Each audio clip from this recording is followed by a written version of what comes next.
kerajaan surga.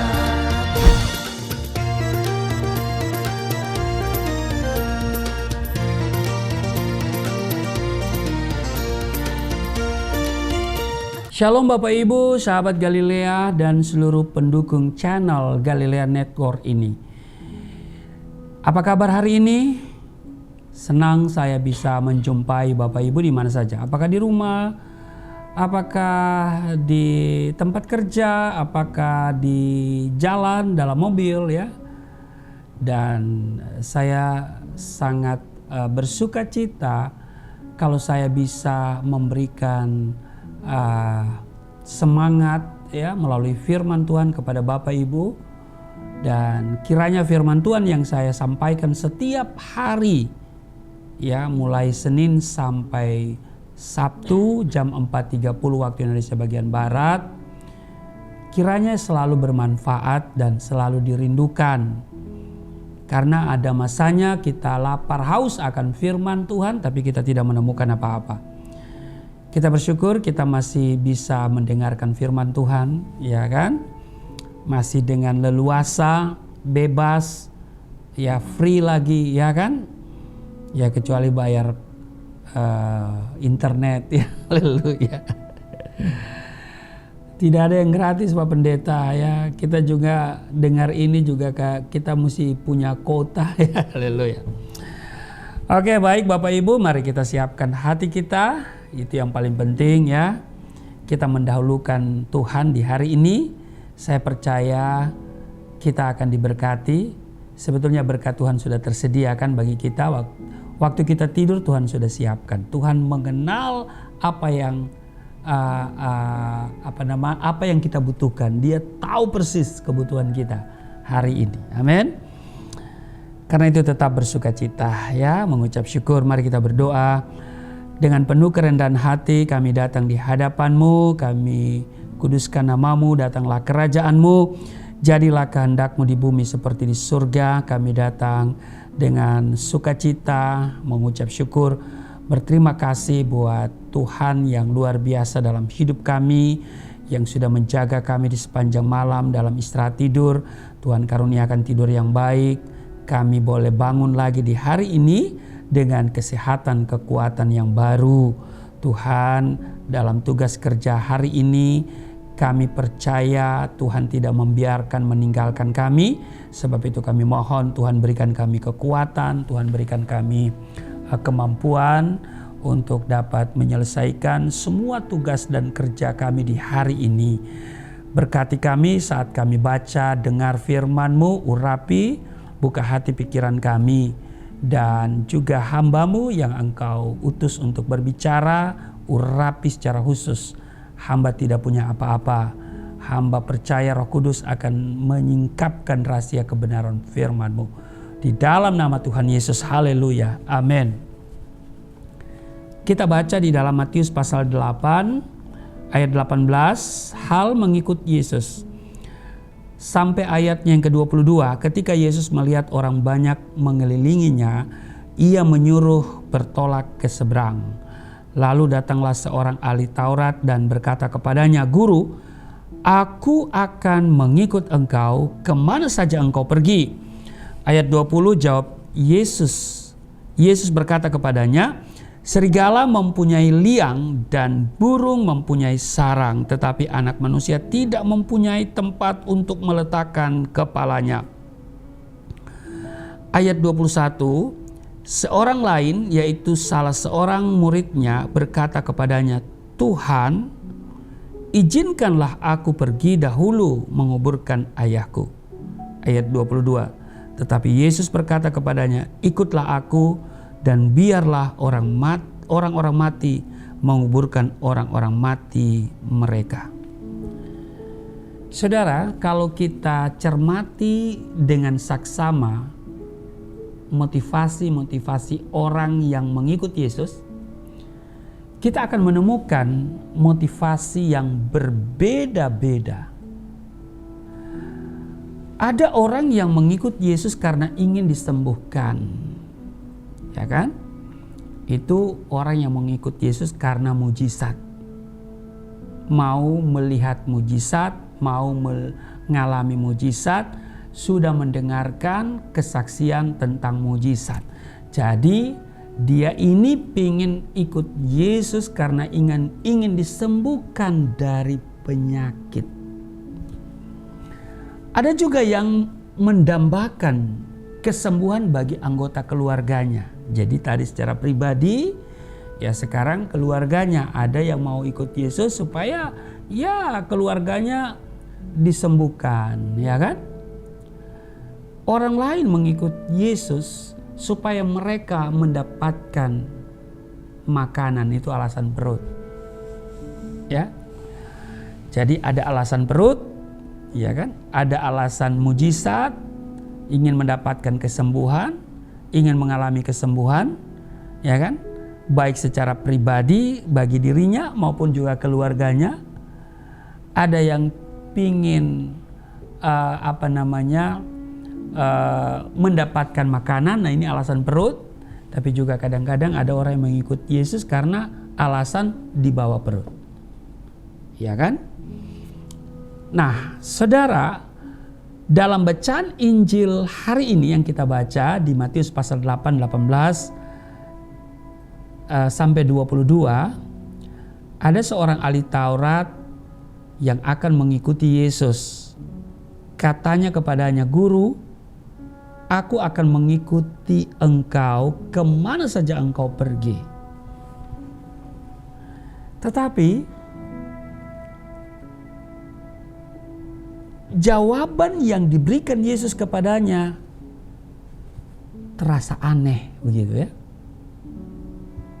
Yesus tidak memberi jawaban dengan kata-kata yang menunjukkan persetujuan maupun penolakan.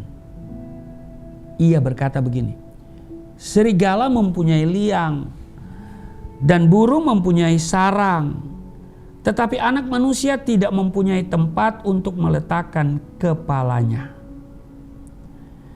Saudara, dalam kisah ini tidak diceritakan apakah akhirnya ahli Taurat itu mengikut Yesus atau tidak. Matius memang tidak bermaksud melaporkan secara lengkap apa yang dialami oleh si ahli Taurat itu. Bapak Ibu, kisah ini diangkat untuk membuat pendengar atau pembaca Injil Matius mengetahui tuntutan Yesus bila ia ingin menjadi muridnya. Bahwa mengikut Yesus itu bukan untuk mencari kenyamanan. Kalau ada orang mengikuti Yesus hanya untuk mencari kenyamanan, saudara, dipastikan ia tidak akan bisa bertahan. Mengapa? Karena mengikut Yesus berarti harus siap dalam kemiskinan seperti Yesus. Kan dia katakan serigala mempunyai liang dan burung mempunyai sarang, tetapi anak manusia tidak mempunyai tempat untuk meletakkan kepalanya. Iya kan? Jadi setiap orang yang mau ikut Yesus harus siap dalam kemiskinan. Ada orang muda yang datang kepada Yesus kan? Dia itu orang yang sangat saleh karena dia sudah melakukan semua hukum Taurat. Bahkan dia berani menantang Yesus, apalagi yang masih kurang. Tapi Yesus bilang, kalau engkau hendak sempurna, ya jualah semua harta milikmu, bagikan kepada orang miskin, ikutlah aku. Berarti semua hartanya harus dijual. Jadi dia harus siap kekurangan, begitu ya. Saudara, jadi setiap orang yang mau mengikut Yesus harus ya siap dalam kemiskinan seperti Yesus yang tidak mempunyai tempat untuk meletakkan kepalanya. Jawaban Yesus terhadap salah seorang muridnya yang meminta izin untuk menguburkan ayahnya ini juga mengejutkan kita. Dia katakan, ikutlah aku dan biarlah orang-orang mati menguburkan orang-orang mati mereka. Saudara, sekilas jawaban Yesus terasa kasar dan tidak manusiawi. Iya kan? Masa biarkanlah orang mati menguburkan orang-orang mati mereka. Nah, pertanyaannya adalah, apakah benar bahwa Yesus tidak manusiawi? Pasti tidak. Bukan begitu maksudnya. Jawaban itu mau mengatakan bahwa barang siapa mau mengikut Yesus, ia harus berani meninggalkan secara radikal, begitu ya, orang-orang yang dia cintainya. Orang-orang yang dia cintai. Nah, saudara, kalau kita ikut Yesus, masih mencintai hal-hal yang sifatnya duniawi, itu nggak layak ikut Yesus. Saya punya pengalaman soal ini waktu di awal-awal mulai kebaca gejolak bahwa saya ikut Yesus, ya karena tadinya kan saya sembunyi-sembunyi. Saya setiap minggu ke gereja, ya. Ada di tengah minggu itu ada beberapa hari Jumat, hari Rabu, dan hari Jumat. Nah, saya senang seperti dalam penglihatan saya harus menggunakan pakaian serba putih. Jadi kalau ke gereja minggu sore, ya, kadang juga pagi, ya, saudara, saya berjalan tuh, jalan kaki karena tidak begitu dekat sih, tidak begitu jauh sih dari rumah, ya. Dan kalau zaman dulu kan gak ada angkot, ya, dulu ya, semua serba jalan kaki. Ya namanya juga di kota kecil, ya. Jadi mulai ada isu, ya, mulai kalau hari ini mungkin viral, ya, mulai viral, orang-orang memberitahu, ya, bahwa tuh Rusli mulai ke gereja. Yang saya pernah ditanya oleh ibu saya, kamu mau kemana? Saya ada acara.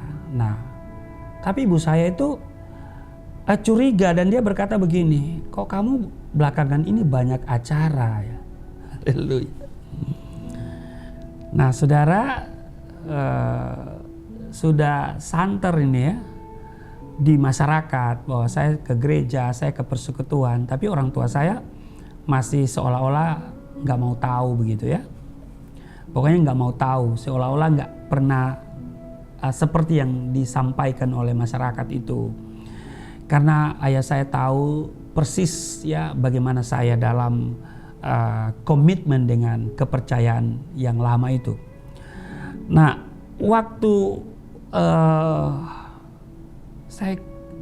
saya tidak boleh lagi menahan, gitu ya. Waktu ditanyakan secara langsung, saya berterus terang.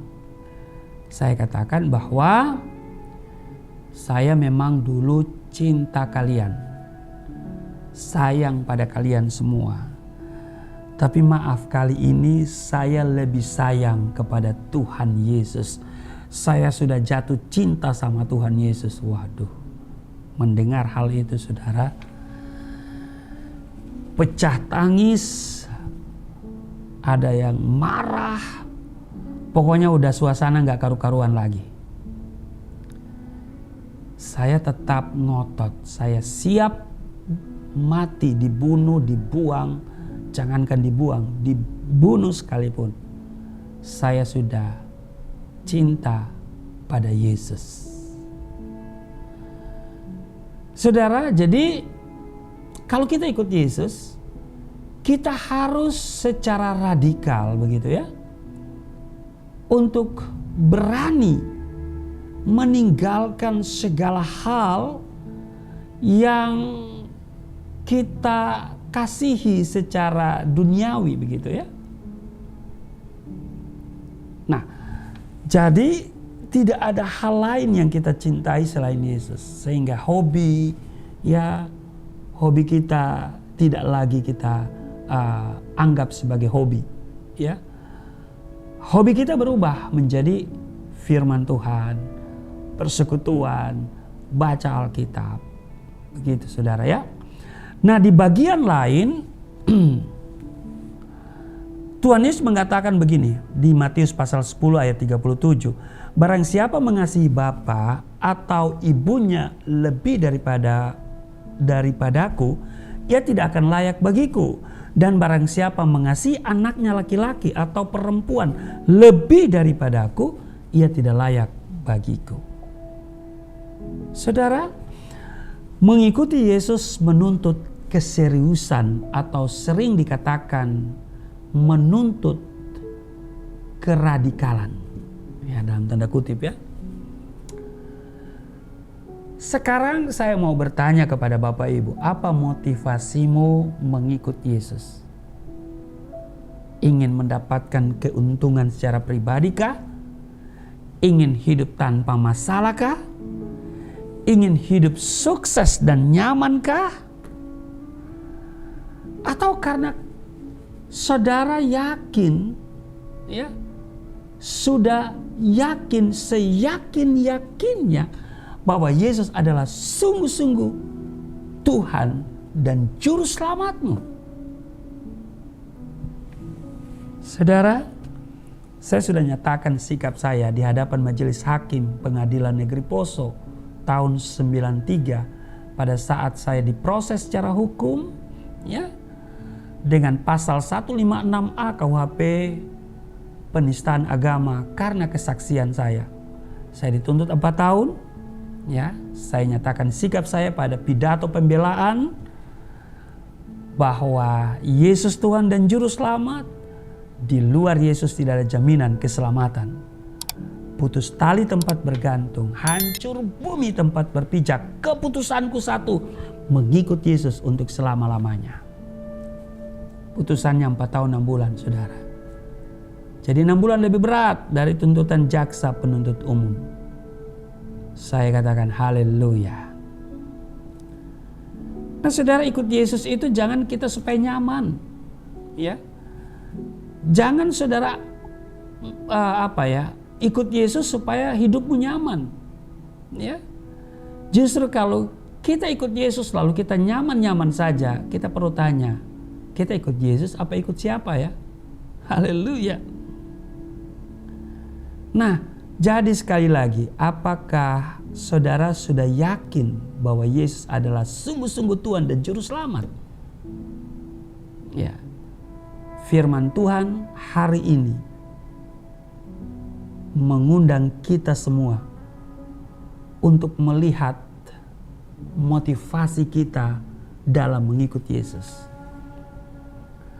Motivasi yang benar dalam mengikut Yesus adalah, saya mau bilang begini, hidup seperti Dia telah hidup. Amin. Mengapa? Karena Dia adalah jalan, kebenaran, dan hidup yang mengantar kita sampai kepada Bapa di surga. Amin. Jadi apa motivasimu? Ya, ikut Yesus. Ya, saya bilang saya ikut Yesus karena saya yakin bahwa Yesus adalah Tuhan dan Juru Selamat. Bahwa di luar Yesus tidak ada jaminan keselamatan. Saya yakin bahwa hanya melalui Dia satu-satunya, tidak ada yang lain. Ya. Hanya melalui Dia kita akan tiba di rumah Bapa. Rumah Bapa itu apa? Surga. Karena Bapa itu, Allah Bapa itu bertahta dalam kerajaan surga.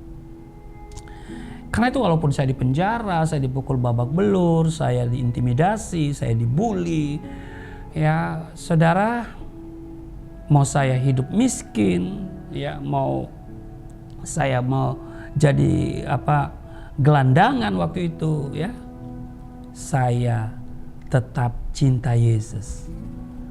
Saya rela tinggalkan keluarga saya, ya kan?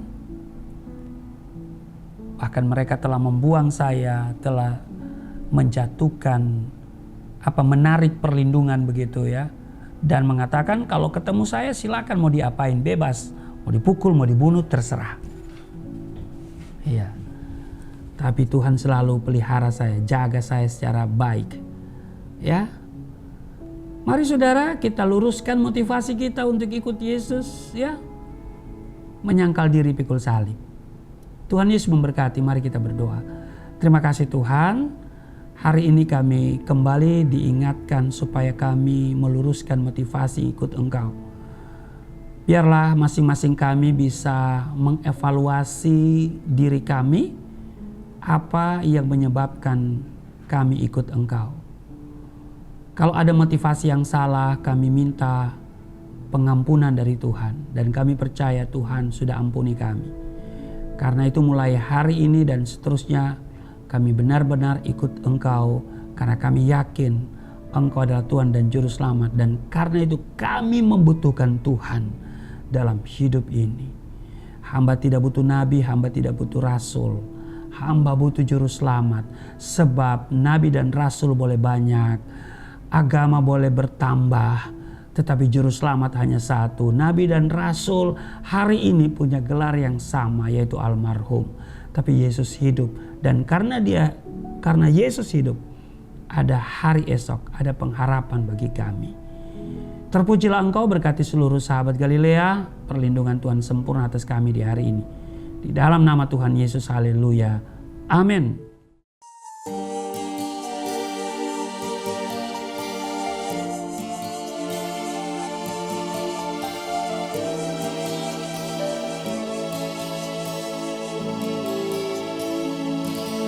Bapa kami yang di surga, dimuliakanlah